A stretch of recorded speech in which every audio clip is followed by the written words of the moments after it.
What does Arnold the Terminator, Ronnie Coleman, and Andrew Eubanks have in common? It is not their natural status. It is the fact that they have big chests that enhance their physique. When it comes to building a strong, commanding physique, the chest stands out as one of the most prominent and powerful muscle groups. But how do you transform a flat chest into a muscular masterpiece? Here's an easy 5-exercise workout you can do once a week to blow up your chest. The first exercise is the Incline Dumbbell Chest Press, which primarily targets the upper pectoralis major. This is the upper part of the chest muscle, and the incline position of the press emphasizes this portion more than the flat or declined positions. When you perform the incline dumbbell chest press, it's crucial to use proper form to ensure that you're engaging the target muscles effectively and minimizing the risk of injury. Always control the movement, especially during the eccentric or lowering phases, so you can see here, to ensure maximum muscle engagement and protection for the shoulder joint. For this exercise, I like doing 2 working sets and 2 warm-up sets. I use the 2 warm-up sets to get the blood flowing into my chest. The first working set in order to go to rep range failure. So once I go to a rep and I can't go to another one, I stop. And then the second set doing to failure with partial at the end, as you can see here.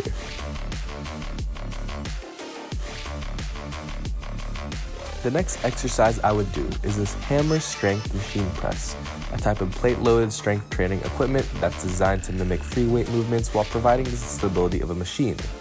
The primary muscle targeted by the chest press machine is the pectoralis major, which covers most of the chest. If the machine is an incline press variation, it will emphasize the upper chest, or in a decline variation, it will target more of the lower chest. This one is a neutral variation, so it targets basically all of it. For this exercise, always ensure proper form and positioning when using to effectively target the intended muscles and reduce risk of injury. Adjust the seat and handles according to your body dimensions to get the most benefit from the exercise. I try to make the handles right in the middle of my chest so that I can get the most from this exercise. I also try to do 2 working and 2 warm-up sets, and I usually do the incline variation, but it wasn't open, so I just did the neutral variation for this one. The next exercise is a low to high chest cable fly or cable crossover. It's an exercise that uses a cable machine starting with the hands positioned low and then pulling the cables upward and inward in a sweeping motion to target the upper part of the chest. The primary target of this exercise is the clavicular head of the pectoralis major, essentially the upper portion of the chest, and the upper and inward motion really isolates this area.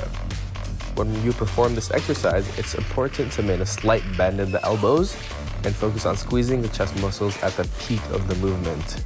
Avoid using excessive weight that could compromise form or put excessive strain on the shoulder joints. This is usually an exercise where I don't do too much weight and I focus strictly on form and squeezing at the top of the movement.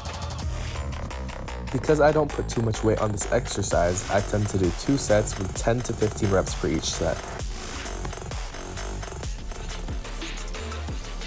The next exercise I did is a different variation of the cable fly, the high to low chest cable fly, an exercise that primarily targets the sternal head of the pectoralis major, which is the larger and more central portion of the chest muscle. When you perform this, also remember to maintain slight bend in your elbow. In this exercise, I went a little heavier, so I did 6 reps and many partials.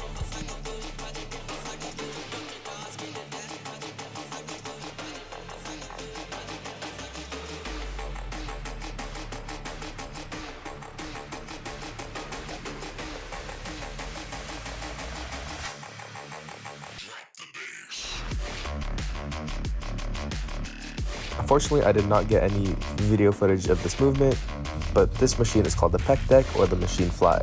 It primarily targets the sternal head of the pectoralis major as well, and you can go heavier on this one. When you use the pec deck machine, it's essential to focus on squeezing the pectoral muscles, especially at the end of the motion where the handles are closest together. This ensures maximum muscle engagement and helps achieve the desired muscle development.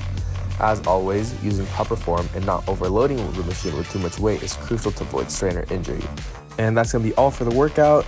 Another exercise I would put in there is dips or weighted dips.